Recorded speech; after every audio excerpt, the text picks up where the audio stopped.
All right, let's talk about that waiver wire. Fantasy playoffs are underway. Anyone that may be available on the waiver wire that's reliable enough to be able to pick up? Yeah, I think Farrow is certainly one. Someone like Taylor Gabriel, if he's still on the waiver wire, which he is in a lot of leagues, I think he's somebody that me personally, I've kind of stayed away from thinking. He's been a little bit fluky. He just relies on the big play, and if he doesn't get that, he could give you a zero. But he's made me look silly the last few weeks because he keeps ripping off these big plays, whether it's a screen pass or a quick bubble screen on the edge or just a deep ball like we saw on Sunday against the Rams. So he's somebody to keep an eye on.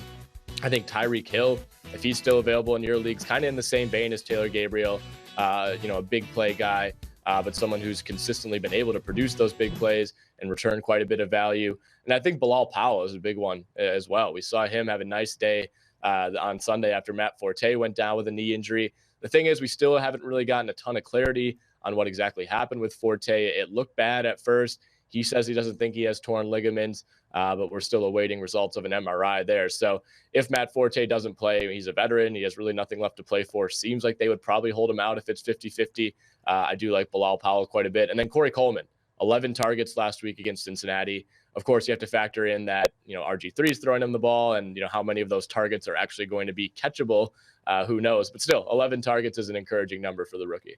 All right. Thank you very much, Nick. And also the Falcons there. You mentioned Taylor Gabriel. The fact that the Falcons are going up against San Francisco, daily fantasy, it seems like maybe a no-brainer, right? To get as many Falcons into your lineup as possible against that defense. I think so. Yeah. I mean, the only thing is we've been burned a couple times on this. I think a few weeks ago, Arizona played San Francisco and everybody was stacking David Johnson and a bunch of other Cardinals. And Johnson had a nice day, but he only got to like 80 yards rushing.